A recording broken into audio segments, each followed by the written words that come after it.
Vlog Wednesday.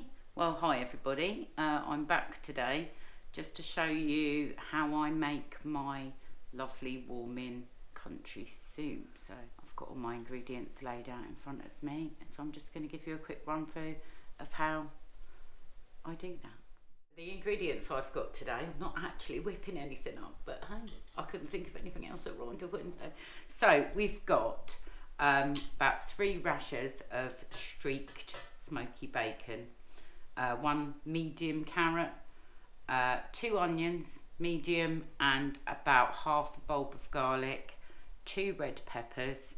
I've got a tin of chopped tomatoes and a tube of tomato puree and 2 cartons of passata. So what I have to do first is go over to the cooker and start frying all the veg and the bacon off to cook the bacon through and soften all the veg nicely. So let's do this. Right, so I've just put about a tablespoon of butter into my pan. Get that melted, and in that I'm gonna put the bacon like so. Get it all in, as they say.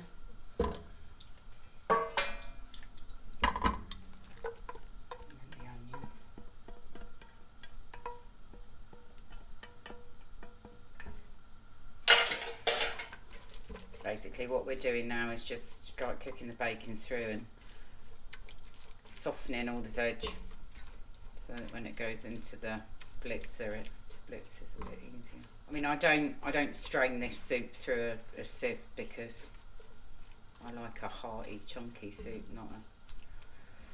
not a runny one. Very carrot. Look at that.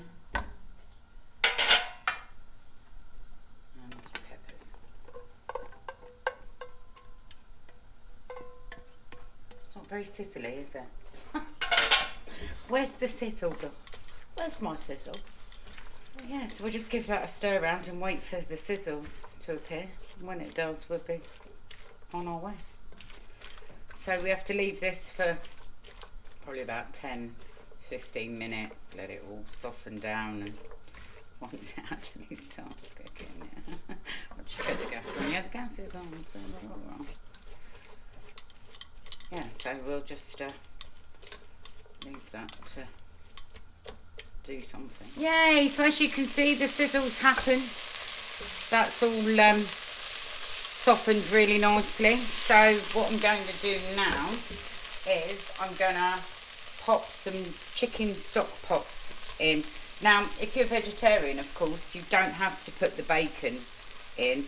And if you prefer, you can use vegetable stock pots. It's just that I prefer the flavour of the chicken stock pot. So stir that in, and then we've got our herbs and spices. So you've got about half a teaspoon of salt, black and white pepper, 2 teaspoons of paprika, and 2 teaspoons of hot chili powder. Now the reason I use chili powder instead of fresh chilies is because, you know, we've got quite a few kids that have quite sensitive palates, and I can tell the heat from the hot chili powder, whereas sometimes when I use fresh chilies they tend to be a lot hotter and then the kids can't eat it. So this way I know that this will accommodate everybody. And then in goes the tin of chopped tomatoes and the tube of tomato puree. I'll pop that in there. If that's there. What I might need to do is pop a little bit of water in there before I transfer it to the blitzer, so that it blitzes up properly. But so that's that to this point. So yeah, we'll pop it in the blitzer. Right, okay, so we've got all the bits in the blitzer. So what I suggest you do is turn it on to the high setting for a few minutes, just because you want it to blitz it up quite a lot. So I'll do that now.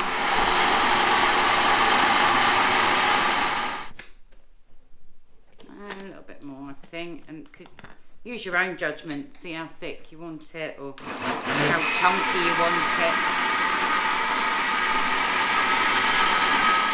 So I'd say that's done. So I'm going to transfer this back into the soup pan now and pop it back on the heat. Okay, so pop your saucepan back over the heat. Pour in your mixture. Be careful because it has a tendency to spit. What I do really to get all the bits out of there is pour some water in. Pour that in. I might stop that spitting some more.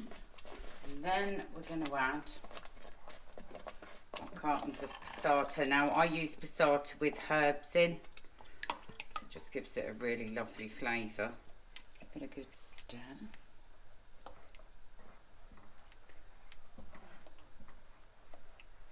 And then we want to add some water.